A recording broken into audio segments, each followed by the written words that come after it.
For those who want to know what you should say during a panic attack, we're going to use our personal and professional experience to guide you through it. And so I didn't have a lot of success trying to talk myself through a panic attack. So I didn't do a lot of that. When I told myself it's just anxiety, I didn't say it as a kind of magical spell to make the anxiety go away. And my number one go to was, we've been here before. And it's never taken me down. And then I would pretty much go silent. It was often, followed by the silent caveat of you're supposed to feel scared.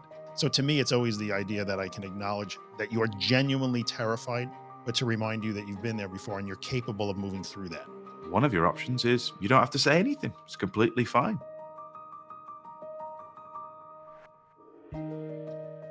Welcome to the Disordered Podcast. This is episode 7, and the title of this episode is named after a question that both Drew and I received. Ollie asks, how to talk to yourself during a panic attack, or what should you say during a panic attack? And what a great episode title that follows on from our last episode.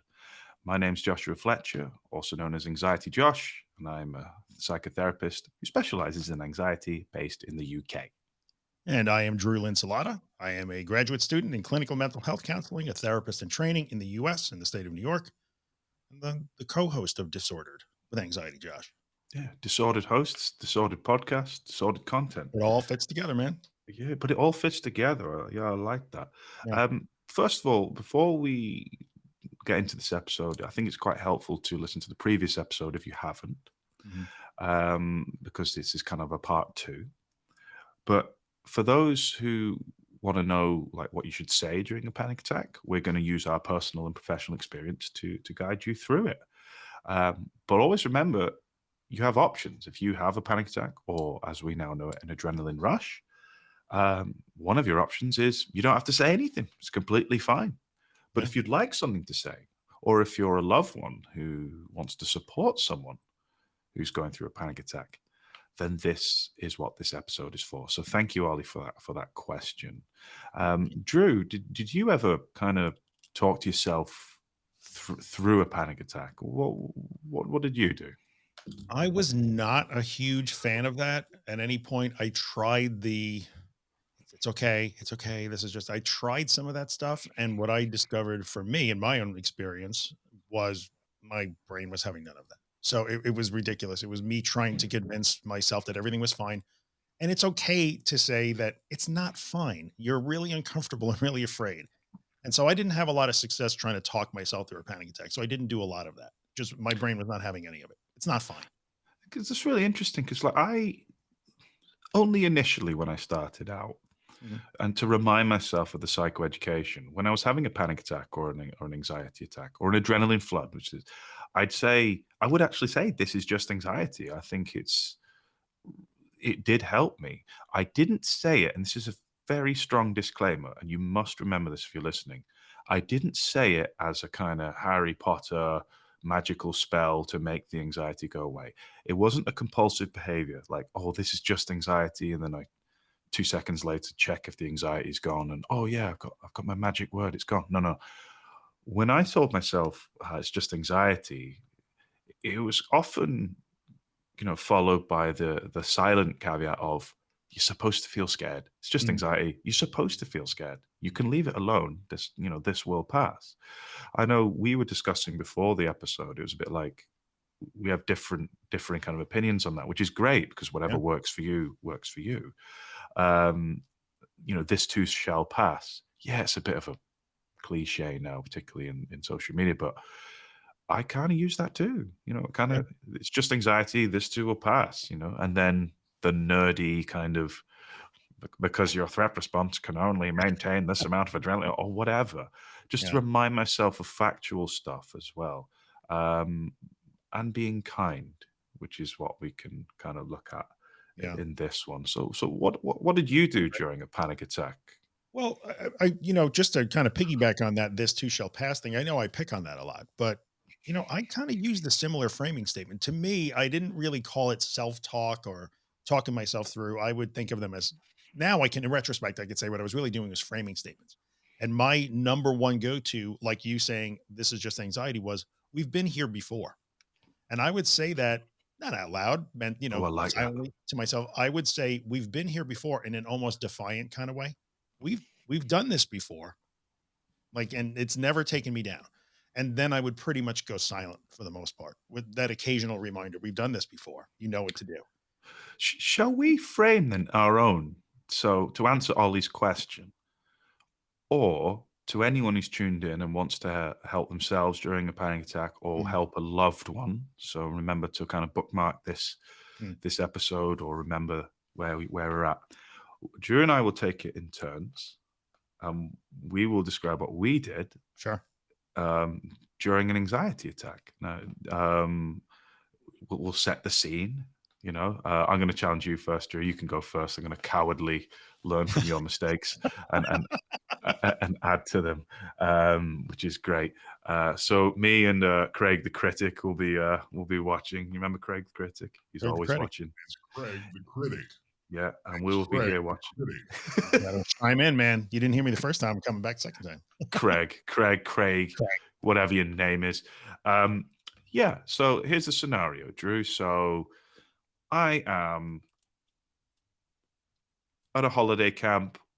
I'm with my family, and suddenly I have a huge adrenaline rush. I have this sense of doom, this dread. I have the urge to just rush home, pack everyone in the car, go home, or dial my safe person who is currently not with me, or immediately rush to some kind of safety, or run back to my room, start Googling. I feel like something awful is going to happen. I mean, I'm actually even convinced that I should ring 911 or 999 Right. because I feel like something awful is going to happen. I have had this feeling before, but my heart's pounding. I feel spaced out and everything's bright, and I just feel like something awful is going to happen. Yeah. What would you say to me? It's a really good question. I think the main thing that I would do in that situation is to remind you, because we talked in the last episode how like our logical, rational brain goes offline in that situation. I would remind you that you've been there before. This has happened before. It's not the first time. And I would acknowledge that I know you're really afraid right now. And I know you're really scared and it feels like something is really wrong, but there never is something really wrong. And even if there was, you would know the difference. And I know that you can get through this if you just let it be there. I'll sit with you, but I know you can do this if you could just let it be. But I know how scary it is. So to me, it's always the idea that I can acknowledge that you are genuinely terrified in that moment, but to remind you that you've been there before and you're capable of moving through that to the other side. Oh, you're capable. You've been Yeah, here you're before. This is nothing new. no, yeah, you've been here Yeah. before. Oh, I like that. Oh, I've got to follow that one. That's a good one. Good. Do you want to Yeah, give me a? Oh no, I will give give you, yourself a round of applause for that one. Actually, yeah, here you we've go. got Ready? that button. Yeah, Good job, Drew. well done. Our So, studio audience, they're as our really studio appreciate that audience, film one. before a live audience. Um, okay, so I will give you a scenario. So now we are out and about. I come to the UK and we are hanging out in Manchester, the thriving metropolis that it is. Oh And yeah. I know that you do this anxiety thing because you're called anxiety, Josh, but I've never had a panic attack before. I don't know. It's so foreign to me. Cool. Whatever you do is great. And I have my first panic attack, probably because you're doing open mic and it's so poorly done that I'm overwhelmed. But so I'm kidding. Okay, getting a dig. No, but and suddenly I start to feel all the feelings. I'm depersonalized and it feels weird and I don't know what it is. And I'm getting more and more afraid and my heart is pounding and suddenly it feels like I can't breathe and I'm sweating and the place feels like it's caving in on me and I just want to run. And I don't know what this is. And I tell you that maybe there's a problem here. I got to get some help. Something is wrong with me. What would you tell me? It's a good one. I would say, um, let me guess, something feels like something awful's about to happen now, and you probably feel a lot different to everyone around you, and the normalcy of everything is exacerbating your feelings of terror. Mm. You're probably having loads of scary racing what if thoughts, like what if I go crazy, what if I pass out, what if I have a heart attack or embarrass myself in front of everyone. And what if just something awful is about to happen? Now you're probably thinking, oh, I'll try and get in your frame of reference here. You're probably thinking, what are these strange symptoms? Have I broken my brain? Everything feels weird, and you'll need to have the urge to run away. Now that's okay. This is just adrenaline. It's the same thing that you have on a roller coaster. It's the same thing you have for a first date. It's the same thing before, your nervous medical appointment. But it's just happening at a disordered time. Mm. It's just happening here because you've probably been stressed recently and your threat response has just decided now. When you've relaxed, because anxiety hates any threat to hypervigilance. You've relaxed here at the open mic, watching me absolutely nail my poetry. And that's absolutely normal. You don't need to fear it. So try not to run away. It's okay to have a dry throat. You'll have a drink in a minute. It's okay. And actually, yeah, this always passes. All feelings are transient. The adrenaline will pump through. And if you don't avoid, you'll feel bloody brilliant. There's nothing wrong with you. You can do this. All this is actually very normal. It doesn't feel normal and it doesn't feel, when you look around you, everyone's relaxed. They look relaxed. They're drinking their Tom Collins and their whiskey sours and they're laughing and engaged with what's going on stage. What you're still experiencing is normal. So sit here. Don't you dare move. Get out of that seat and I'll knock you out. What are you doing? Oh my God, I suddenly turned abusive. No, but that's what I could. Yeah. That was really good. That Yeah, totally gets the standing ovation. That was very good. Because I can tell you from my own personal experience, if you had been there the first time I ever had a panic attack and told me those things, we would probably not be sitting here right now. Because that would have made all the difference in the world.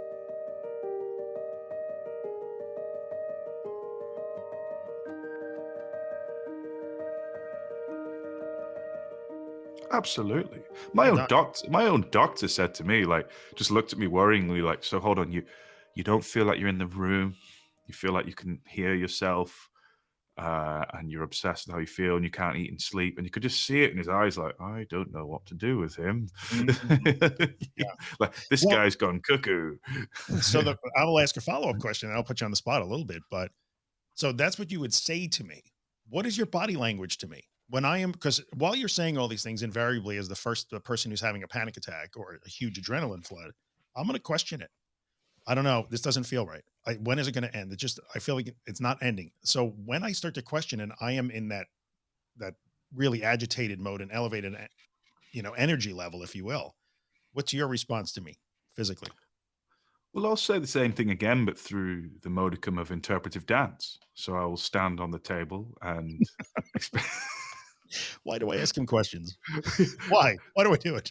it's a really good question. What I do in my practice here Yeah. is I show I'm relaxed. I'm not panicking. I that immediacy and those what ifs that are screaming at you actually quite normal. Mm, Here's a chance for you to show it. It's not needed here. You know, if you do have to get up and go to the bathroom or whatever, particularly if it's your first one, who's going to sit through that if it's your yeah. first ever one? I certainly didn't. Yeah. I was at work and went home. But if there was if there was a Drew next to me or someone who gets panic, then, I'd be like, okay. And reminding them that this doubt is normal. If you listen to the last episode, that doubt is supposed to happen in that mechanism. It's just the mechanism is a powerful, beautiful mechanism. But, when you're out and about with friends and family, you just don't really want it to go off. But if it goes off, you can't stop it, Mhm, but you can influence and can control it in the long term. mhm. So yeah, I'll just be relaxed, like, oh, it's all right. I've had clients in here. I must have seen hundreds and hundreds and hundreds of panic attacks. And yeah, I just sit there and like, yeah, Yeah. It's I, like, I know it's not dangerous. yeah. What doesn't help is when family members, and I don't know if you hear this, Drew, but like when someone has a panic attack, that's a problem for the family. Hmm. Like, oh my God, this is something we need to fix. Hmm. When actually, no, the way out is like, it's just panic. Yeah. You could do this. It's okay. We're just going to Yeah. stand by. Yeah. Yeah. Yeah. I hear that a lot. I mean, honestly, I experienced that in my own life because the people that care for us don't want to see us suffer. So if they know that we're in distress, they want to fix it. And I get that because they love us. But Mm. I had to teach my people, like, don't do that. When you know, because they would, they know you, they live with you, they know you. So like, well, Mm. when you see that I'm struggling, I will ask you if I need your help, but just just be there. That's all. Like, remind me that I can do this. I had to Yeah. tell them to do that. Yeah, I've said that to my friends. I just Yeah. like, remind me, what can I do? It's like, well, just remind me of the facts. You can't stop the adrenaline from pumping, Mhm. but you can be around whilst it's pumping. Now, there's a difference here. If you're someone who utterly relies on someone to be, if you're monophobic and agoraphobic and you have a designated safe person where you feel like, I have to have this person around, otherwise I can't control my panic. That's different. You've got to challenge that on your own Yeah. because you have always tolerated your panic and you're giving the credit to someone else, and the brain remembers that. Can't wait to do an episode on giving credit. I love that one. But in general, it's yeah, just know, and if you're a loved one who's supporting someone, like this is just good one for me.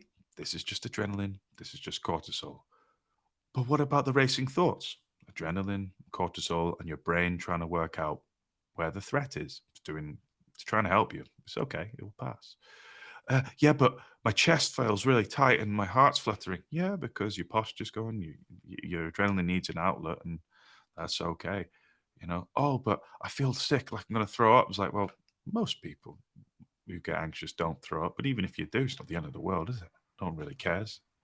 Um, yeah, but I'm sweating, or it feels so real. Yeah, that's the Yeah. response. That's what it's supposed to do. Yeah. Yeah. It's just doing what it's supposed to do. But so what can you say? These are the things that we would say to you if you were with us. But if you were in the middle of a panic attack, you would hear these things from Josh and I. And I think it applies because then you could take those things and apply them to yourself. So if Josh and I are not with you, which odds are we are not going to be if you experience a panic attack, then you how you do you wouldn't want apply? us stood in your garden. That'd be weird. Yeah, that would be Like weird. On standby, ready to go at all times in a little like one man tent. That would be expensive. We wouldn't want to pay for that. we are available for hire, by the way. So But I think, now how do you apply that? And, we start to get into like, well, what is the role of this self talk, if you will, the words that you use? What is it accomplishing? We're always really careful to make sure that everybody's aware. Oh, Copper just walked in. copper. Everybody's, yeah, that everyone is aware that, this is not meant to stop it. It is not supposed to be a shield. It's not supposed to immediately kill the panic attack dead in its tracks. None of that. It doesn't do that. So what does it do is the question. Yeah, yeah. Yeah. To help you now. Mentioned at the start, like another option is don't say anything. It's gonna pass either way. I get to a point now if I have an adrenaline rush, which is rare, but if I do, I just don't really say anything. It's like, I don't even tell the person I'm with or whatever. If it's a particularly like emotional one, because we have other emotions other than panic and anxiety. If I'm feeling emotional and going through stress and I'm going through a lot of hard stuff, and if you're listening at home and then you're having an anxiety attack, completely okay. To just be like, actually, I just need a bit of human connection right now. The last thing I kind of needed was an anxiety attack, panic attack, or whatever. Um, and yeah, but also my child's unwell, work's horrible, I'm behind on stuff, I've probably got a cold myself, I'm grieving, I'm having relationship issues, whatever. Mm, It's okay to be like, you know what, I'm not gonna nail this stuff that Drew and Josh talk about all the time. And I would do that even now, if I'm going for a lot and then suddenly I have that, I'd be like, yeah. But in general, I'm lucky it doesn't really happen much yeah. nowadays. But yeah. Yeah. Mm. And so as long as you use some of those words that we're talking about, if you want to apply them to yourself or whatever it is, and I like when you said you don't have to say anything. There's no right or wrong in this, really. Uh, and Mm. in the end, do the words that you choose? What is your intention in choosing those words? What are you hoping that they will accomplish? And are the words that you were either being told by your loved one or somebody like that, or that you're saying to yourself, are they informing action? Because I like Mm. to think of it as being on a plane and, I'm not a huge fan of being on a plane either, but when I get really nervous, I look to the flight attendants, to the flight crew.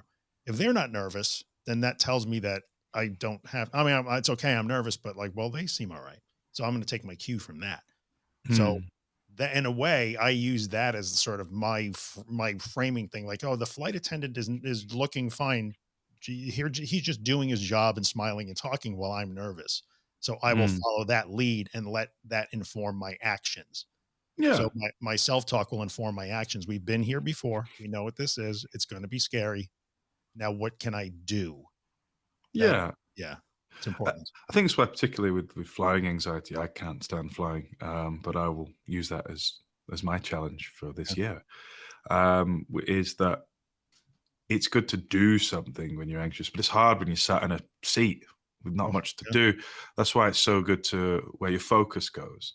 So return to this, what can you do or say during a panic attack? Actually focusing on your own words sometimes, Yeah. not as magical thinking again. And I know I'm repeating myself, but like Mm, focusing on my magical words to make the anxiety go away. No, it will go away regardless. It will pass regardless. But just like for me, I remember at my worst, but starting to get better, I'd be like, see, same thing again. Look, oh look, my muscles are twitching. Oh look, my got dry mouth. Oh, I've got eye floaters. Oh, my tinnitus is louder than usual.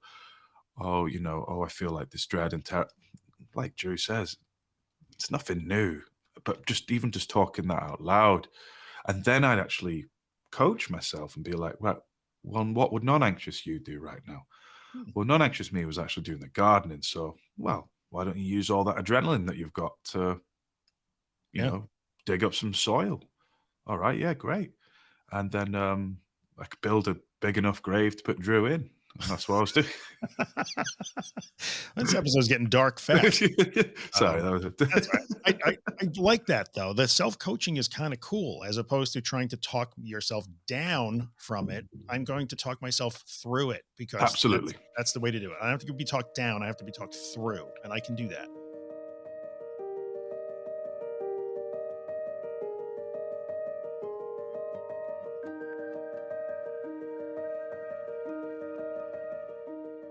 Yeah, but Yeah. but don't do it like Craig the Critic. So what would Craig the Critic say when you were having panic? Craig the Critic, to me, the biggest issue with Craig the Critic when he shows up is you can't do this. You can't handle it, which is a Yeah, thing that I hear echoed again. I know you do too in your audience. Like, but it just feels like I can't handle it.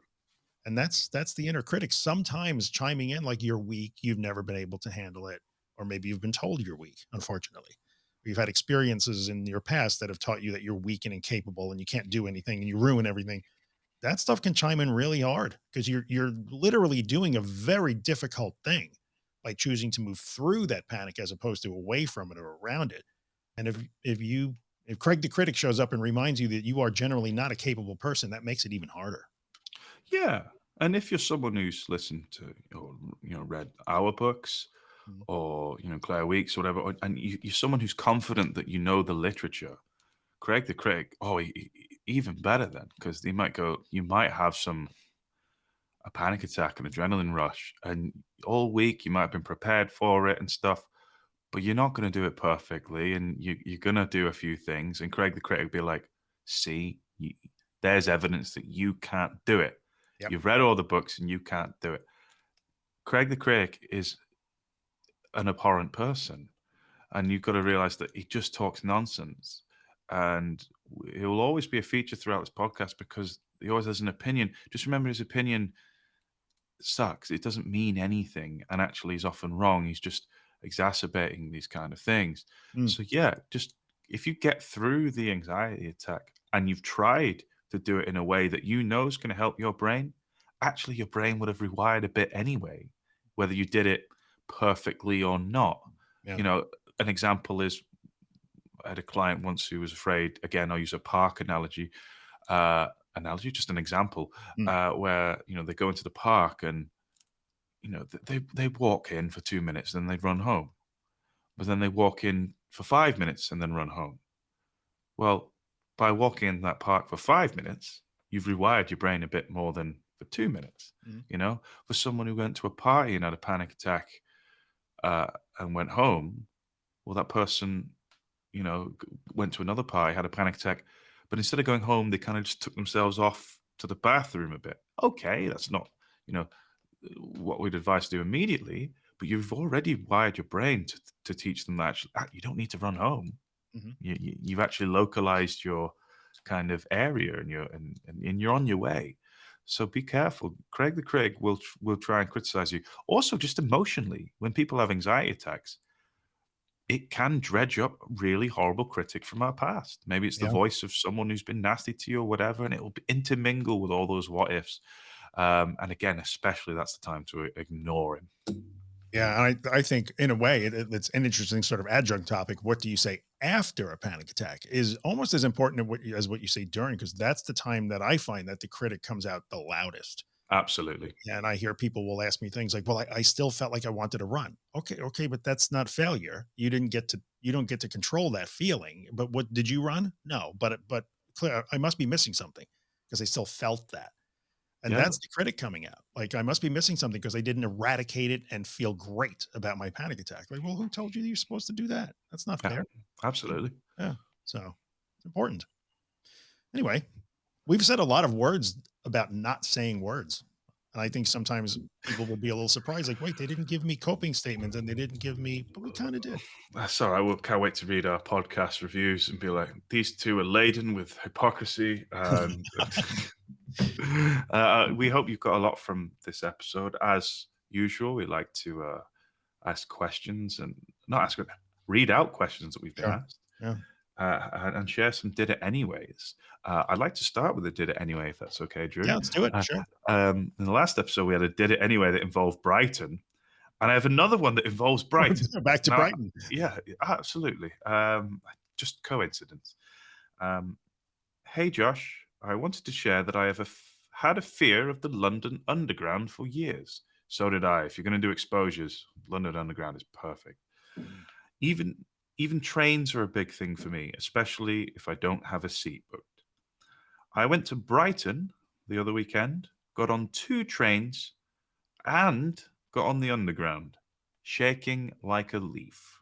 But hashtag I did it anyway. I love that stuff. I did it while shaking like a leaf.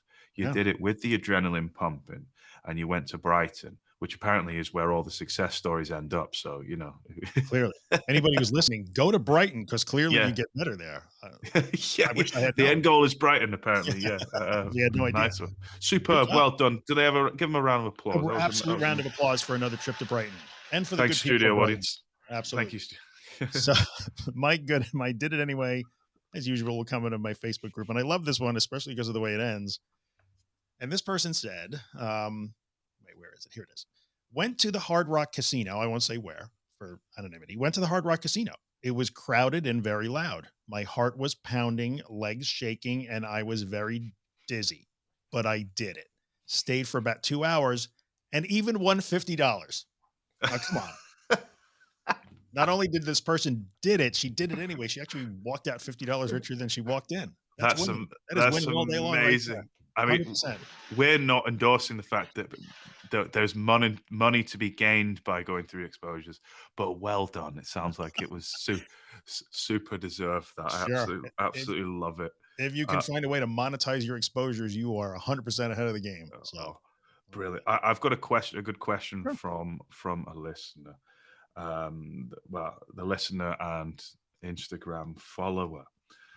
And this is from Scott.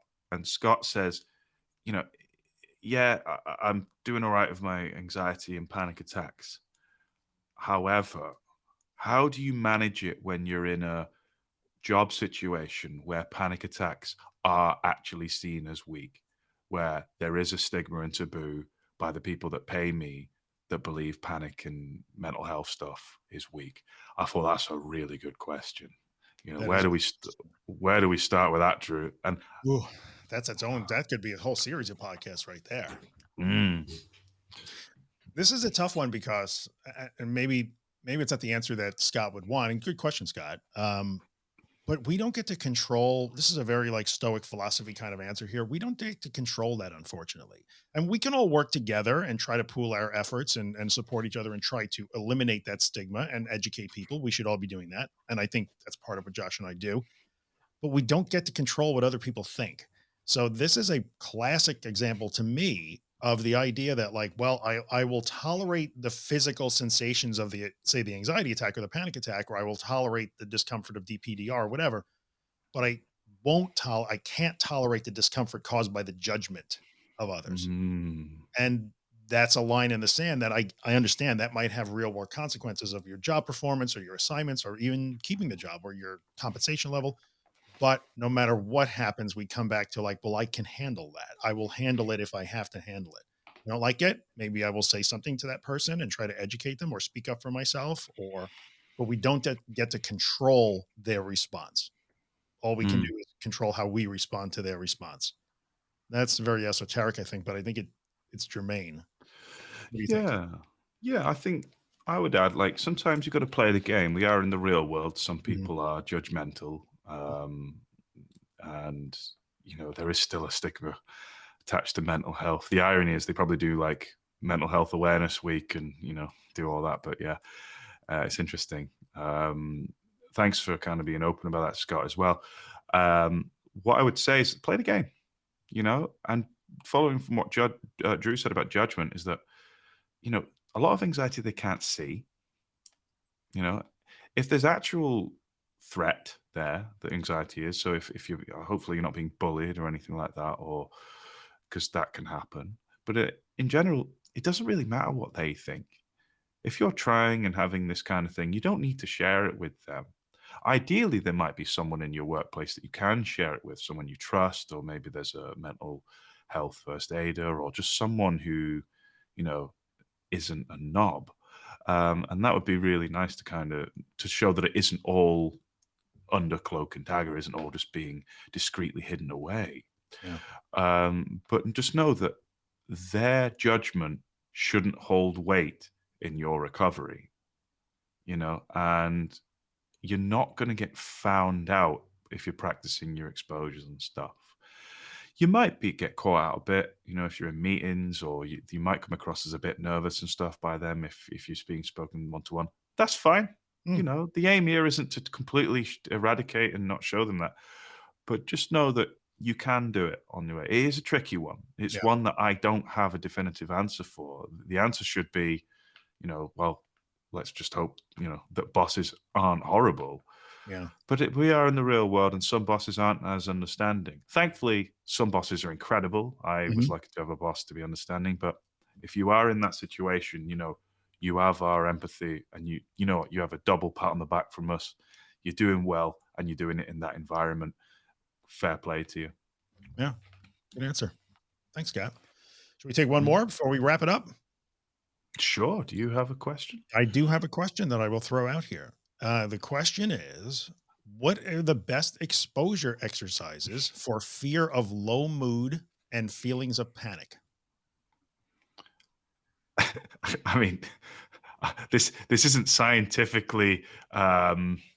proof, but for me, if you're someone who allows yourself to drink a wine, then just go get hangover.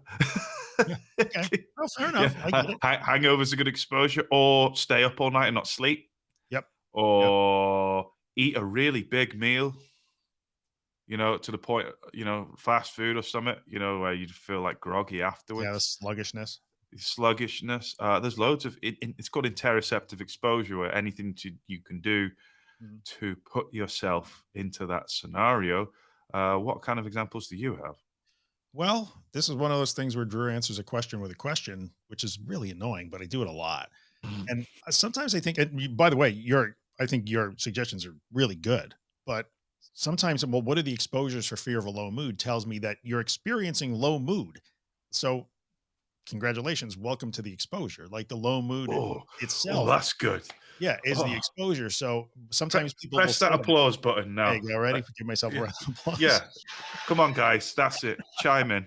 You at the Yeah. back. And I Yeah. think in the end, it's that question is I'm experiencing low moods that I'm afraid of. So can you tell me something I can do to practice low moods without having low moods so I won't be afraid of low moods? And the best way to practice it is when you have a low mood, take advantage of that and think about the best way to move through that. Now that entails all kinds of stuff, but plus Josh I think your suggestions are really good. I mean, you could conceivably do like, well, I can watch a sad movie. I mean, I've heard things like that. We could read a sad book. I can think of sad things to trigger that low mood, you could do those things, I suppose. Yeah, I came at it from the lens of fear of depression, which we'll Yeah. do an episode Yes. on, no doubt. Yep. A lot of anxious people fear being depressed because what they're actually hearing is, "What if you lose control? What if you get to a point where you lose control? Yep. What if this gets to the point where you do something silly? Whatever." And a lot of anxious people have that thought. Um, and so, interoceptive exposure to that as well. Actually, see what happens when you're in a low mood. But actually, Drew has nailed it. You already are in a low mood. Yeah. You know, like you're probably not feeling great. You have to ask that question.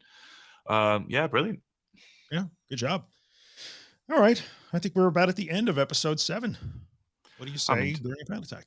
yeah, I'm enjoying Yeah. doing this. Thank you for being my co-host, Drew, and I look forward to many more episodes. Thank you for Yeah. tuning in at home.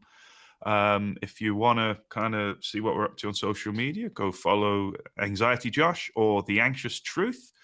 Mhm. We're actually doing stuff on our TikTok now, so you can follow us on TikTok and Instagram, which is where we do most of our content. Or Yeah. just chill out, put us in your ears, and yeah, listen to more episodes. Hopefully, by the time this episode airs, if you go to the URL at the bottom of your screen, which if you're on YouTube, you see it. Otherwise, you can go to disordered.fm and we will try to put all the episodes there and links to social and all the good stuff. So thanks for Yeah. listening, everybody.